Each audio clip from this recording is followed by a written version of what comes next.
Pendidikan sering disebut sebagai fondasi pembangunan bangsa.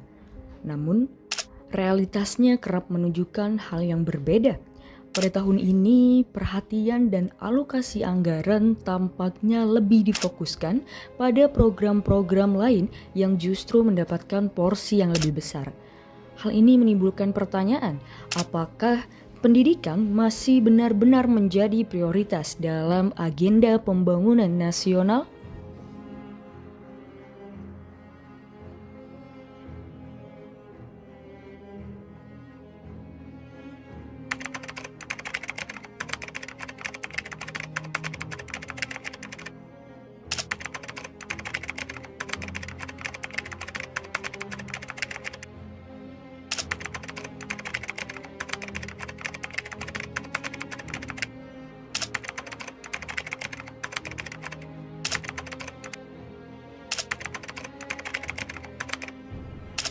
Tahun 2025, pemerintah mengalokasikan dana sebesar 722,6 triliun untuk sektor pendidikan sesuai dengan amanat konstitusi sebesar 20% dari APBN.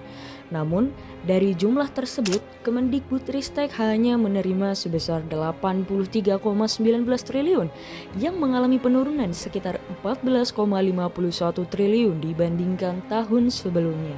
Penurunan anggaran ini berdampak pada berbagai program prioritas seperti program Indonesia Pintar, Kartu Indonesia Pintar Kuliah, tunjangan guru dan dosen, serta bantuan operasional perguruan tinggi negeri.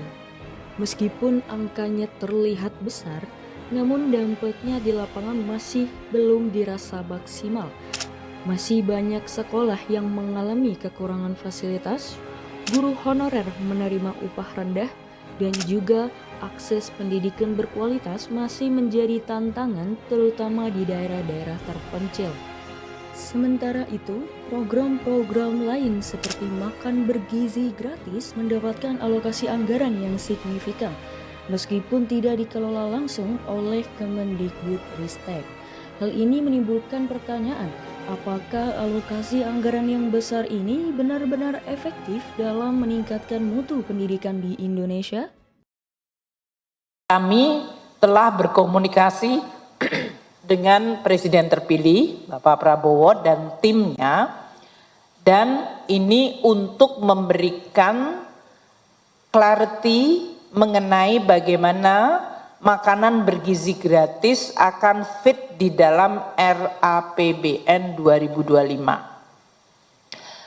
Presiden terpilih Bapak Prabowo telah menyampaikan bahwa beliau menyetujui bahwa pelaksanaan program makanan bergizi gratis MBG dilaksanakan secara bertahap. Dan untuk tahun pertama pemerintahan beliau, tahun 2025 telah disepakati alokasi sekitar 71 triliun di dalam RAPBN 2025. Program unggulan Presiden Prabowo Subianto yakni makan bergizi gratis akan dijalankan oleh Badan Gizi Nasional.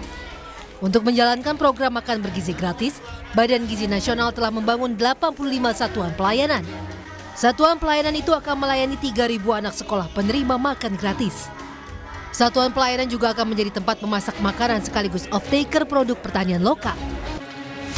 Sebelumnya di sidang paripurna Kabinet Perdana di Istana Kepresidenan Jakarta, 23 Oktober lalu, Presiden Prabowo Subianto meminta agar menteri-menterinya bergerak cepat dalam mempersiapkan implementasi program makan bergizi gratis. Saat itu Prabowo menegaskan bagi jajarannya yang tidak mendukung program makan bergizi gratis agar keluar dari kabinet yang dipimpinnya. Saya pertaruhkan kepimpinan saya. Bagi saya, makan bergizi untuk anak-anak dan ibu hamil ini adalah strategik. Yang tidak mendukung hal ini silakan keluar dari pemerintah yang saya pimpin. Kita satu tim, harus yakin semuanya.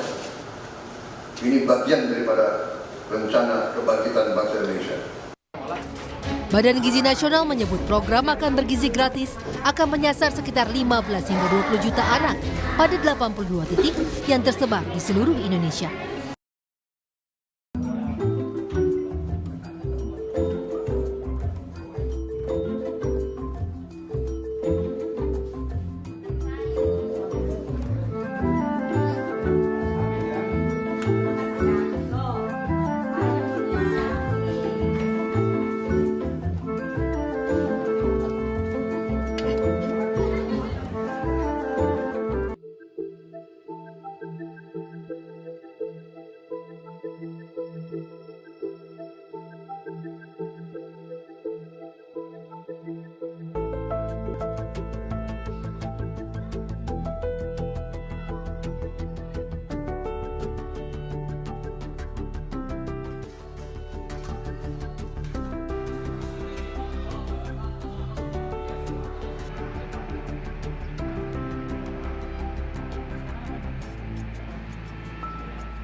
Program makanan bergizi gratis ini pada awalnya dirancang untuk mengatasi masalah stunting dan membantu anak-anak di sekolah dengan makanan bergizi, sehingga pemerintah mengalokasikan triliunan rupiah untuk program ini, di mana nominalnya jauh lebih besar dibandingkan alokasi untuk pendidikan tinggi dan riset. Hingga pada akhirnya berdampak pada pemangkasan anggaran di sektor lain, seperti pendidikan tinggi dan riset. Dua sektor yang sebenarnya sangat penting dalam mencetak sumber daya manusia unggul. Inilah yang menjadi dilema besar. Dan kita harus memilih apakah lebih penting memperbaiki keadaan sekarang atau berinvestasi pada masa depan lewat pendidikan tinggi dan riset. Selasa, 11 Februari 2025. Kementerian Pendidikan Tinggi, Sains dan Teknologi menggelar rapat dengar pendapat dengan Komisi 10 DPR RI. Dalam rapat, pemangkasan anggaran di Kemendikti Saintek yang semula direncanakan sebesar 22,5 triliun rupiah diubah menjadi sekitar 14,3 triliun rupiah. Dalam paparannya, Menteri Pendidikan Tinggi, Sains dan Teknologi Satrio Sumantri Brojonegoro menyampaikan efisiensi yang telah dilakukan Dirjen Anggaran pada bantuan sosial beasiswa sebesar 9%. Anggaran untuk tunjangan dosen non-PNS dipangkas 25%. Bahkan anggaran layanan publik untuk perguruan tinggi dipangkas hingga 50%. Mahasiswa yang menamakan diri Koalisi Masyarakat Sipil Malang Raya melakukan aksi demo di depan gedung DPRD Kota Malang. Dalam aksi demo ini, masyarakat menuntut agar dampak pemangkasan anggaran pendidikan tidak berujung pada naiknya biaya kuliah. Aksi mereka juga diwarnai dengan tiarap bersama sebagai simbol masyarakat dalam keadaan susah. Aksi unjuk rasa juga berlangsung di DPRD Kepulauan Bangka Belitung. Mahasiswa mengkritisi dampak pemangkasan anggaran pendidikan yang dikeluarkan pemerintah. Mereka juga berjanji akan mengawal KIP kuliah agar tidak terimbas pemangkasan.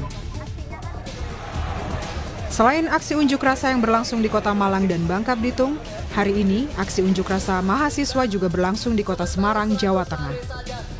Mahasiswa yang tergabung dalam Aliansi BEM Semarang Raya melakukan aksi unjuk rasa di depan Balai Kota Semarang. Aksi ini juga merupakan respons terhadap dampak kebijakan Presiden Prabowo terkait dengan pemangkasan khususnya di bidang pendidikan. Ketika anggaran riset dan pendidikan tinggi dipotong, yang pertama kali merasakan dampaknya adalah mereka yang langsung bersentuhan dengan dunia pendidikan. Para guru, terutama guru honorer, masih banyak yang menerima upah di bawah UMR dan mengajar dalam kondisi serba terbatas. Mahasiswa pun menghadapi kesulitan dalam mengakses beasiswa dan bantuan pendidikan, beberapa bahkan harus bekerja sambilan demi bisa lanjut kuliah. Pendidikan seharusnya menjadi alat pemerataan, karena jika tidak akan berakibat pada fenomena yang memperkuat ketimpangan sosial. Anggaran pendidikan mungkin terlihat besar di atas kertas, tapi realita di lapangan jauh berbeda. Banyak yang masih berjuang, guru, siswa, mahasiswa, bahkan para peneliti muda yang ingin memajukan bangsa. Kita tidak sedang menolak program-program bantuan seperti makanan bergizi gratis. Itu tetap penting, tapi pendidikan bukan sesuatu yang bisa dinomorduakan.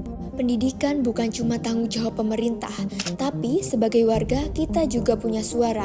Kita bisa mengkritisi, kita bisa bertanya, dan kita bisa mendesak agar anggaran digunakan tepat sasaran. Karena masa depan Indonesia bukan ditentukan oleh siapa yang duduk di kursi kekuasaan, tapi oleh seberapa kuat fondasi pengetahuan yang kita bangun hari ini. Jika pendidikan bukan prioritas hari ini, maka kita sedang menunda kemajuan bangsa. Mari kita jaga agar pendidikan tetap jadi prioritas utama, bukan hanya janji dalam pidato, tapi nyata dalam kebijakan.